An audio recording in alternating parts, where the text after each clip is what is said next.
देखिए, इसका संदेश बिल्कुल क्लियर है कि बच्चों को के बारे में, उनके राइट्स के बारे में, उनको अवेयरनेस कराने के बारे में समाज के हर वर्ग को इकट्ठा एकजुट होकर काम करना पड़ेगा।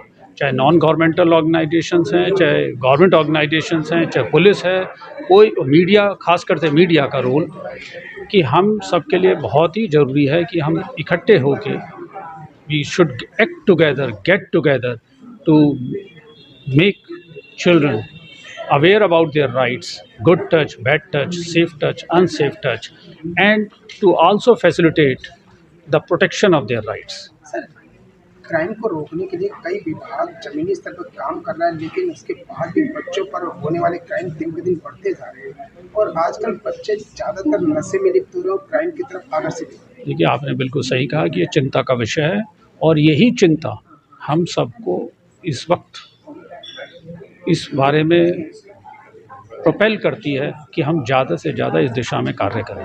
और DSLS के बारे में मैं कह सकता हूं कि हम रेगुलर बेसिस पर इसमें डिफरेंट फील्ड्स में काम कर रहे हैं। हम जेल्स में भी, बच्चों के ऑब्जर्वेशन होम्स में या वेलफेयर होम्स हैं जहां बच्चे neglected and protected in need of care and protection है, उनके बारे में भी हम वहाँ पे तरह तरह के कार्यक्रम करते रहते हैं। और मेरा मानना है कि समाज में इस बात को लेकर बड़ी चिंता का विषय रहना। कई विभाग से लोग आए हैं और बड़ा अच्छा सेशन रहा है, तो आने वाले समय में क्या बच्चों पे जो क्राइम हो रहा है उसमें कमी देखने को मिलेगी? मेरा तो ऐसा पूरा विश्वास है, क्योंकि ये एक मल्टी डायमेंशनल इशू है चाइल्ड सेक्सुअल अब्यूज। तो इसके जो अप्रोच हैं वो भी मल्टी डायमेंशनल होने चाहिए और इसके साथ साथ डिपार्टमेंट के अगर सभी लोग कन्वर्ज होते हैं, एक दूसरे से कोऑर्डिनेट करते हैं, तो जो अपराध बच्चों के खिलाफ हो रहे हैं, आपको पता होगा कि दिल्ली बच्चों के खिलाफ हो रहे अपराध का कैपिटल है। 2021 में NCRB की डाटा के अनुसार 7,000 केस बच्चों के खिलाफ हुए हैं।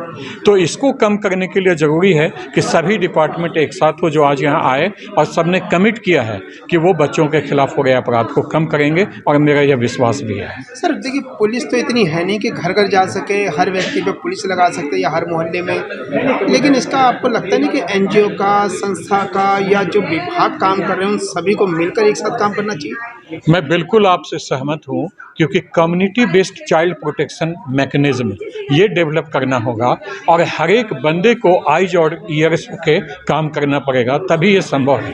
क्योंकि दिल्ली में क्या है, 2 करोड़ से ज़्यादा की अब आबादी है और 80,000 85,000 पुलिस हैं, तो इससे तो संभव नहीं है। इसलिए हर एक आदमी को, सभी बच्चे को अपना मानना होगा और उनकी सुरक्षा के लिए काम करना होगा। सर, अब लोगों को जागरूक कैसे किया जा सकता है ताकि बच्चों पे जो अपराध हो रहे हैं उनको कैसे कम किया जाए, उनको कैसे समझाया जाए? सबसे बड़ी ज़रूरी चीज़ है कि अवेयर करना उनकी भाषा में। यहाँ दिल्ली में हर एक स्टेट के लोग, हर एक भाषाई के लोग हैं, तो जो वो समझ सकें, ज़रूरी नहीं इसमें तो बिना पढ़े हुए लोग भी लोग हैं, तो उनको फिर किसी नाटक के द्वारा, छोटे छोटे फिल्मों के द्वारा, छोटे छोटे नुक्कड़ सभाओं के द्वारा ऐसे समझाया जा सकता है। जब तक ये अवेयरनेस नहीं होगा, तब तक मुझे लगता है बच्चों के खिलाफ हो रहे अपराध की संख्या कम भी नहीं होगी। देखिए, इसमें आज बड़े डिटेल में डिस्कशन हुआ है। जितने भी स्टेक होल्डर्स हैं, सभी को अपनी अपने काम को जिम्मेदारी से उसमें मतलब परफॉर्म करना है। पुलिस से रिगार्डिंग जो हमारा वो था, हम उनको बताया है कि हम अपने IOs को, जो स्पेशल पुलिस ऑफिसर्स होते हैं इसके लिए, चाइल्ड वेलफेयर पुलिस ऑफिसर या JWO होते हैं, उनको टाइम टाइम पर ब्रीफ करते हैं लॉ के बारे में, किस तरह लॉ को इम्प्लीमेंट करना है, बच्चे से कैसे पूछताछ करनी है, जो भी पॉक्सो एक्ट और JJ एक्ट के डायरेक्शंस हैं, मैंडेट्स हैं, उनको या गाइडलाइन हैं, उनके रिगार्डिंग एक स्टैंडिंग ऑर्डर, एक जो स्पेशल हमने निकाला है इसके केस के रिगार्डिंग कि इन केसों को कैसे हैंडल करना है।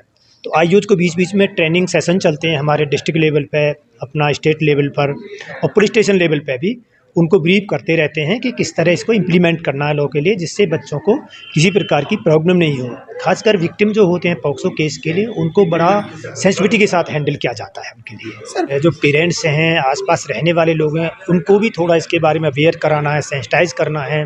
जैसे कि हमारी पुलिस की अपनी वुमेन पुलिस ऑफिसर्स स्कूलों में जाती हैं, कॉलेजेस में जाती हैं, उनको गुड टच बैड टच के बारे में बताती हैं। तो बहुत सारी चीज़ें चलती रहती हैं इस तरह की। तो इसमें हर आदमी को थोड़ा सा अपने आप को अवेयर करना है ज़रूरत है करने की कि भाई क्राइम को रोकने के लिए क्या क्या प्रिकॉशंस ले सकते हैं। बच्चों के लिए गुड टच बैड टच के बारे में बताना, तो इन सब चीज़ों के बारे में सोसाइटी के हर लोग आदमी को जो है इसमें सेंसिटाइज करने की ज़रूरत है, जिसके लिए आज इसी बात पे बहुत विशेष रूप से डिस्कशन हुआ है और बड़ा अच्छा डिस्कशन रहा है, जिसके बारे में हर स्टेक होल्डर्स को अपनी अपनी रिस्पॉन्सिबिलिटी को ओन करना है और उसको प्रॉपर तरीके से इम्प्लीमेंट करना है, जिससे कि अच्छा रिजल्ट आए। मैं assistant sub inspector Ashok Singh, north west district. हमारी मैम डीसीपी हैं उषा रंगरानी और बहुत ही अच्छा काम कर रहे हैं और वो बहुत हमारे साथ 24 आवर्स काम करती हैं और रात को भी पेट्रोलिंग या डे में किसी जगह भी जो भी कोई भी हमारी किसी तरह की कोई भी, और बच्चों के लिए ख़ास तौर से बच्चों के लिए बड़े अच्छे अच्छे प्रोग्राम, जैसे कोई भी हो पिंक बूथ भी खोल दिया गया है लेडीज़ के लिए। बच्चों के लिए कोई भी अपना किसी स्कूलों में बच्चे जाके हमारे यहाँ से जाके वहाँ पर बच्चों को भी अपना क्लास देते हैं और युवा का भी एक प्रोग्राम चल रहा है।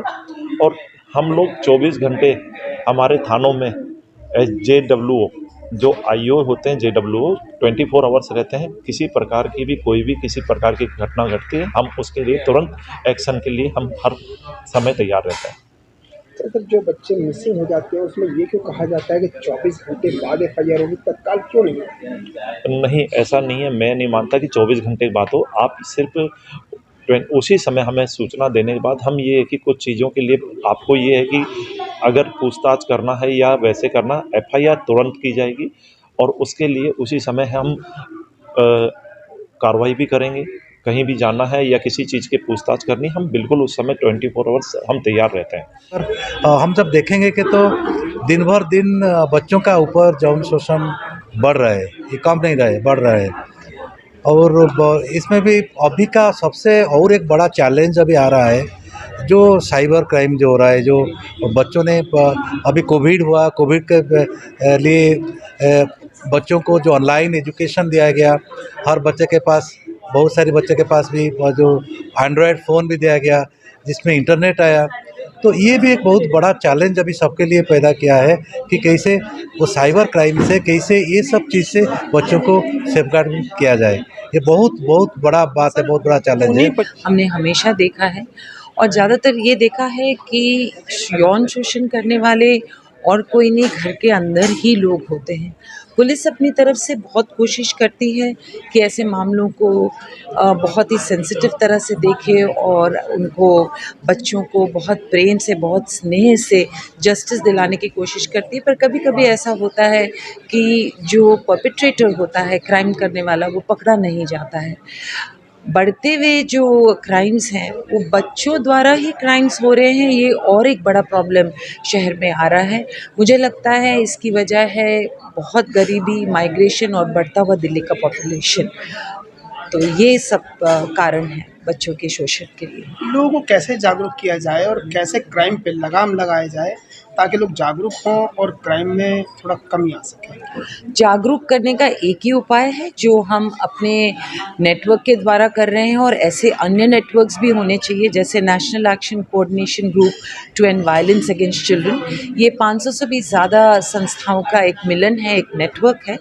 तो ग्रास रूट स्तर पे इसका जब तक रोकथाम नहीं होगा, जब तक कि हम एकजुट होकर हर एक स्टेक होल्डर के साथ काम नहीं करेंगे, बच्चे हो गए, पुलिस हो गए, डिपार्टमेंट्स हो गए, सबके साथ मिलके कोऑर्डिनेशन करके ही इस समस्या का समाधान हो सकता है।